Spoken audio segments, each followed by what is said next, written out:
नमस्कार, चक्षुदर्शी में आपका स्वागत है। मैं हूँ राकेश अचल। आज मैं आपसे किसी ऐसे मुद्दे पर बात नहीं करूँगा जिससे कि आपको तकलीफ़ हो। आज मैं ऐसे मुद्दे पर बात करने जा रहा हूँ जो थोड़ा इन्फॉर्मेटिव है आज की पीढ़ी के लिए। आप तो हो सकता है आप में से अधिकांश लोग जानते हों, लेकिन बहुत से लोगों को ये मालूम नहीं होगा कि आज का दिन भारतीय राजनीति के इतिहास का एक दर्दनाक दिन है। आज के दिन भारत के 7वें प्रधानमंत्री राजीव गांधी की बड़ी ही नृशंस हत्या कर दी गई थी एक बम विस्फोट में चिकमंगलूर में।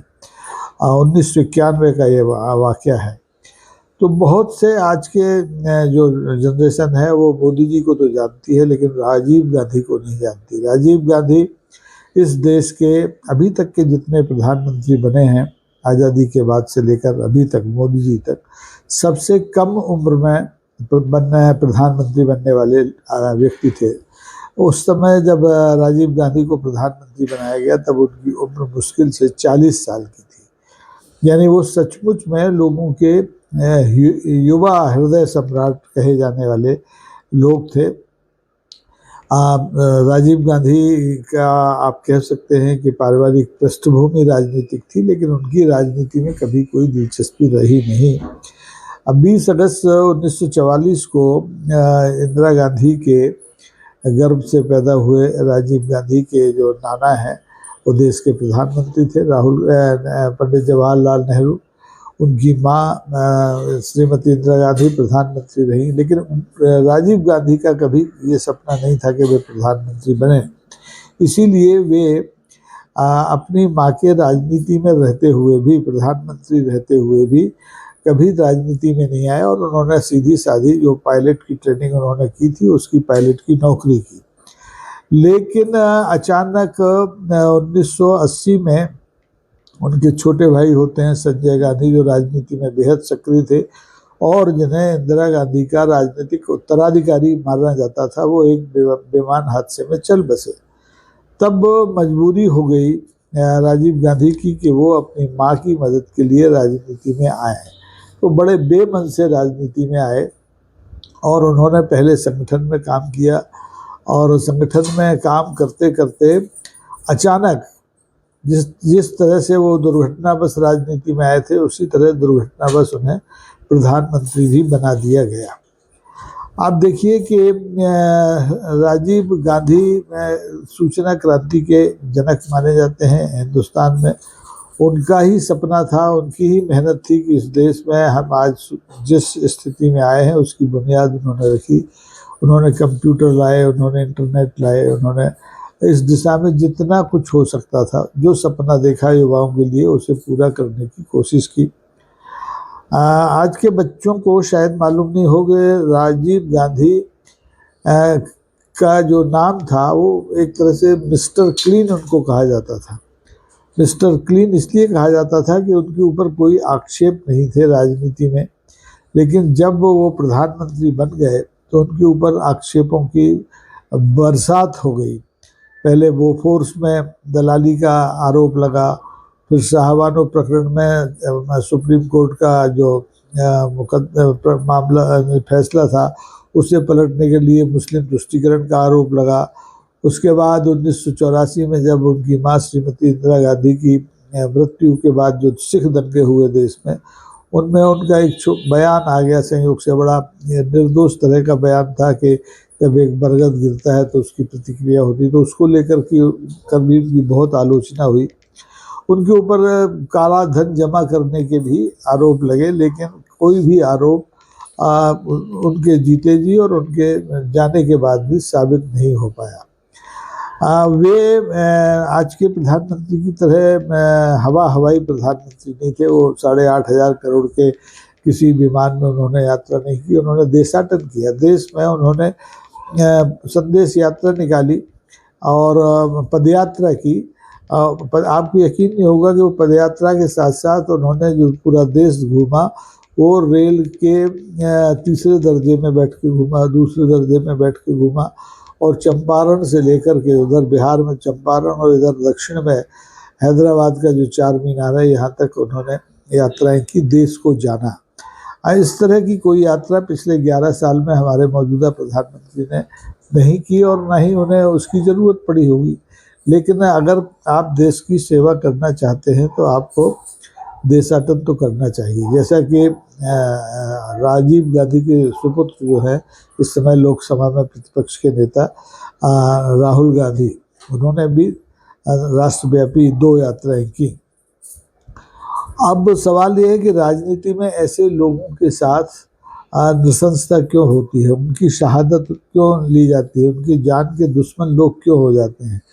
तो इसके जवाब खोजना बहुत कठिन काम है। राजीव गांधी की जिस तरह से हत्या की गई, उस 91 की बात है, 21 मई आज का ही दिन था। उसके पहले उनकी माँ श्रीमती इंदिरा गांधी की हत्या की गई 1984 में, वो भी आपको याद होगी। हो सकता है आज की पीढ़ी को ये दोनों दिन याद ना हो, ये दोनों शहादतें याद ना हो, क्योंकि इस समय तो एक ही राग चल रहा है देश में और दुनिया में, मोदी का।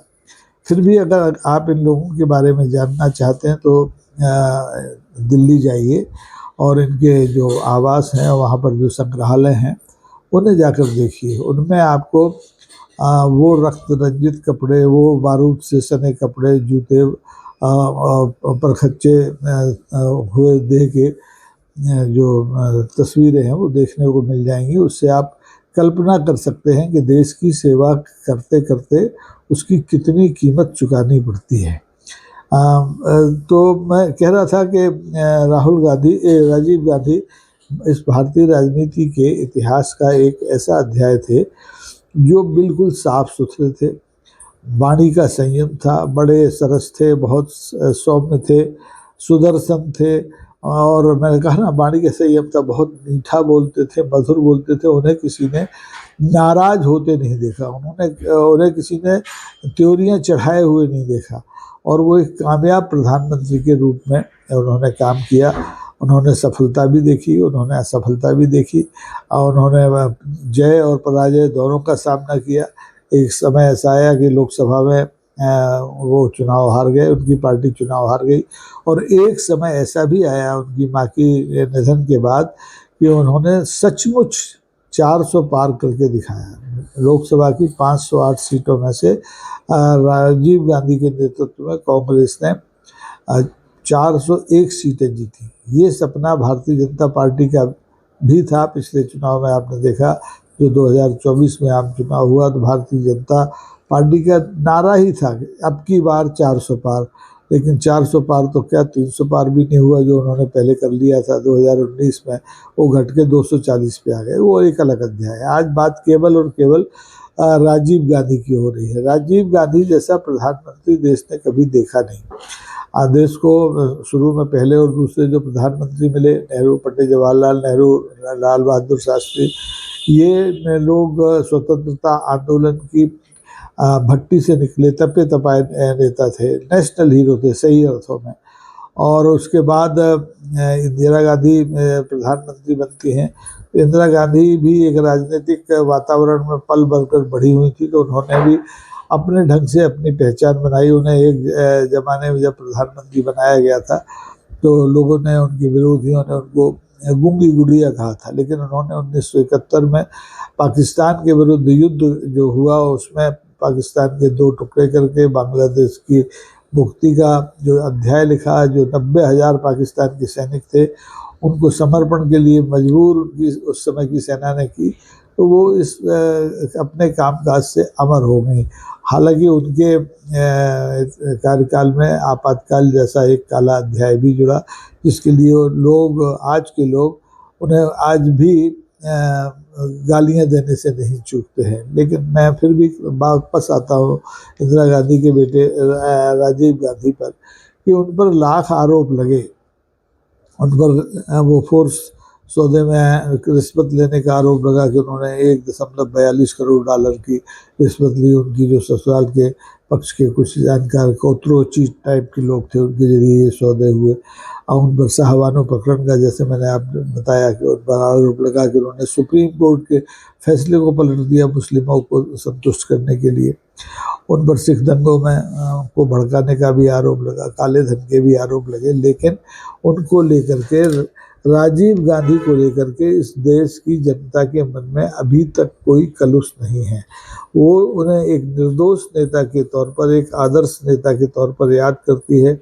अब कहाँ 91 और कहाँ हम 2025 में बैठे हैं, यानी कि एक अरसा हो गया, 24 साल हो गए उनको गए हुए, लेकिन फिर भी राजीव गांधी की का जो खाली स्थान था उसे कोई हासिल नहीं कर पाया। जबकि आज तो बड़े बड़े नेता देश में हैं। ऑपरेशन सिंदूर का श्रेय पाने के लिए रेलवे की टिकटों पर छपने वाले नेता भी हमारे पास हैं, लेकिन राजीव गांधी के कार्यकाल में ऐसी कोई कोशिश नहीं हुई और ना उन्होंने सस्ती लोकप्रियता हासिल करने के लिए कोई काम किया। मुझे एक पत्रकार के नाते राजीव गांधी से तब भी मिलने का मौका मिला जब वो प्रधानमंत्री नहीं थे, पार्टी के महासचिव के तौर पर शायद काम कर रहे थे, और वो ग्वालियर पूरे देश की एक यात्रा पर निकले थे। उन्होंने अभी प्रधानमंत्री बनने से पहले, उन्हें मालूम ही नहीं था कि प्रधानमंत्री बनना है, लेकिन उन्हें उनकी माँ ने पहले देश जानने के लिए पूरे देश में घुमाया। तो वो ग्वालियर शहर में भी आए थे। यहाँ पर जो ग्वालियर दुर्ग पर टेलीविज़न का प्रक्षेपण केंद्र बनाया, शायद उसका उद्घाटन करने आए थे। उसके बाद प्रधानमंत्री के रूप में भी उनसे मुलाकात हुई मेरी, और अंतिम मुलाकात जो 19 मई 1991 को भिंड में हुई थी। भिंड में वो एक चुनावी सभा को संबोधित करने आए थे। भिंड के बाद वो मुरैना गए थे, और उनसे मैं था, मेरे साथी थे गिरीश उपाध्याय। भिंड में ऐसे भागते भागते जब वो सीढ़ियों से उतर रहे थे तो हम दोनों ने उनको टोका और उनसे कुछ सवाल किए, और उन्होंने मुस्करा कर उन सवालों के जवाब दिए। आज के प्रधानमंत्री तक तो पहुंच पाना सपना है, पत्रकारों की छाया उन तक नहीं पहुंचती है, लेकिन राजीव गांधी इतने सहज और इतने सरल नेता थे कि वो दूर से भी आवाज़ सुन लें तो ठिठक करके उसे सुनते थे। तो आज राजीव गांधी को याद करते हुए मैं आज की राजनीति को देखता हूँ। आज की राजनीति कितनी संकीर्ण, कितनी कलुषित, कितनी स्वार्थपरक हो गई है, इसकी कल्पना करना मुश्किल है।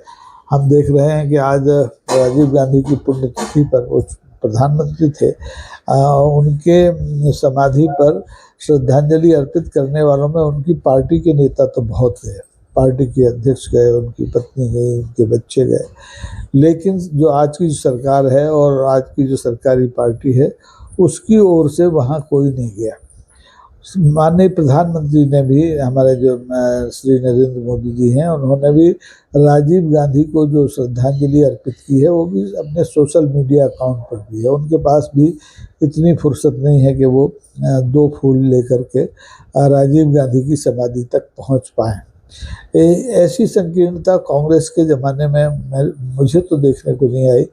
मैंने देखा है बहुत से लोगों को पूर्व प्रधानमंत्री अटल बिहारी वाजपेयी की समाधि पर जाते हुए। बहरहाल आज राजीव गांधी को याद करते हुए मैं सोचता हूँ कि इस देश को बजाय उम्र दराज नेताओं के ऐसे नेता मिले जिनकी उम्र राजीव गांधी जैसी हो, जो युवा हो, जो युवाओं की नब्ज पकड़ते हों, युवाओं के सपने जानते हों, 40 साल के हों, 50 साल के हों। लेकिन आज तो नेतृत्व हमारा 75 साल के लोगों के हाथ में है, और इस देश ने 80 साल के नेता भी देखे हैं प्रधानमंत्री। तो चूँकि लोकतंत्र है तो सब संभव है, लेकिन आज की ज़रूरत है कि देश में का जो नेतृत्व हो वो युवाओं के हाथ में हो। वो युवा किस दल के हों, किस दल के नहीं हो, ये अलग बात है, लेकिन युवाओं को अवसर मिलना चाहिए। और जो हमारे बुजुर्ग नेता हैं उन्हें अपने युवा पीढ़ी के लिए अपने मन से ये जो कुर्सी है ये त्यागनी चाहिए, उससे चिपके रहने की आदत छोड़नी चाहिए। भारतीय जनता पार्टी में भी इस समय युवाओं की एक लंबी कतार है जो प्रधानमंत्री पद पर बैठना चाहती है, लेकिन क्या कहा जाए, पहले कुर्सी खाली हो तब तो उनको बैठने का मौका मिलेगा। उन्हें राजीव गांधी की तरह देश की सेवा करने का मौका मिलेगा और राजीव गांधी की तरह युवाओं को के सपने पूरा करने का मौका मिलेगा। आपको याद होगा राजीव गांधी के ही कार्यकाल में इस देश में जो हमारे युवा हैं उनको बालिग मताधिकार मिला। पहले 22 साल की उम्र में वोट डाल पाते थे, लेकिन राजीव गांधी की सरकार ने ये संशोधन किया और उन्हें 18 साल की उम्र में मताधिकार दिया। राजीव गांधी का ही कार्यकाल था कि उस समय इस देश में महिलाओं को 33% आरक्षण दिया गया। उसके पहले किसी ने इस दिशा में न सोचा था और न कुछ किया था। तो इस तरह के क्रांतिकारी जो कदम थे वो राजीव गांधी के समय में उठाए गए और राजीव गांधी इसीलिए इतिहास के पन्नों में हमेशा हमेशा के लिए दर्ज हैं। और सूचना क्रांति के लिए तो उनका जो योगदान है वो अविस्मरणीय है, कोई माने या न माने लेकिन अविस्मरणीय है। उन्होंने विश्व गुरु होने के लिए कोई कोशिश नहीं की, उन्होंने दुनिया भर के नागरिक सम्मान समेटने के लिए कोई कोशिश नहीं की। उन्होंने कोशिश की तो देश की जनता की सेवा करने की, और देश की जनता की सेवा करते करते ही वो प्राण उत्सर्ग अपना कर गए। उनकी जब हत्या हुई तब भी वो दक्षिण में चिकमगलूर में एक चुनावी सभा में थे और वहाँ एक बम विस्फोट में उस समय के जो तमिल आतंकवादी थे उन्होंने उनकी जान ले ली। उनकी जान लेने की कोशिश तो पहले भी की गई थी, लेकिन दैवयोग से वो लगातार बचते रहे। लेकिन जब भी भारत के इतिहास में शहीदों का नाम लिया जाएगा असैनिक समाज से, तो उसमें राजीव गांधी का नाम सबसे ऊपर होगा, श्रीमती इंदिरा गांधी का नाम सबसे ऊपर होगा, क्योंकि अभी तक के 78 वर्ष के इतिहास में ये दो प्रधानमंत्री ऐसे हैं जिन्होंने देश के लिए अपने प्राण न्यौछावर किए। देश की एकता, अखंडता, संप्रभुता, समरसता, धर्मनिरपेक्षता जितने सिद्धांत हो सकते हैं संविधान में दिए, उन सब के लिए समर्पित रहते हुए अपने प्राण दिए। मैं ऐसे अनूठे नेता को आज अपनी भावभीनी श्रद्धांजलि अर्पित करता हूँ। मुझे तो याद है जिस दिन उनकी हत्या हुई उस दिन रात को बड़ी आंधी तूफान था हमारे शहर में, और मैं अपनी अखबार की नौकरी से वापस घर आ चुका था, और मुझे जैसे ही मैं घर पहुंचा हूँ मुझे प्रेस से खबर आई कि इस तरह का फ्लैश आया है कि राजीव गांधी की हत्या हो गई है। मैं भागा वापस गया और रात को 3 बजे अंतिम पूरा अखबार बदल करके राजीव गांधी की हत्या की खबर हम लोगों ने दी। वो मंजर मुझे कभी भूलने वाला नहीं है, और जिन लोगों ने उस तारीख को ये खबर सुनी थी, ये खबर देखी अगले दिन, वो लोग शायद ही उस मंजर को कभी भूले। तो अखबारों में छपे उनके जूते, उनके बारूद से सने कपड़े, लथपथ देह, सब की स्मृतियों में हमेशा हमेशा रहेगी। तो राजीव गांधी के प्रति मेरी बहुत विनम्र श्रद्धांजलि, और मैं उम्मीद करूँगा कि हमारे देश के लोग भी इस नेता को कभी भूलेंगे नहीं। धन्यवाद। जय हिंद। अगर आप समझें तो इस वीडियो को अपने बच्चों को भी दिखवाएं, शेयर करें, लाइक करें और सब्सक्राइब करें। धन्यवाद। जय हिंद।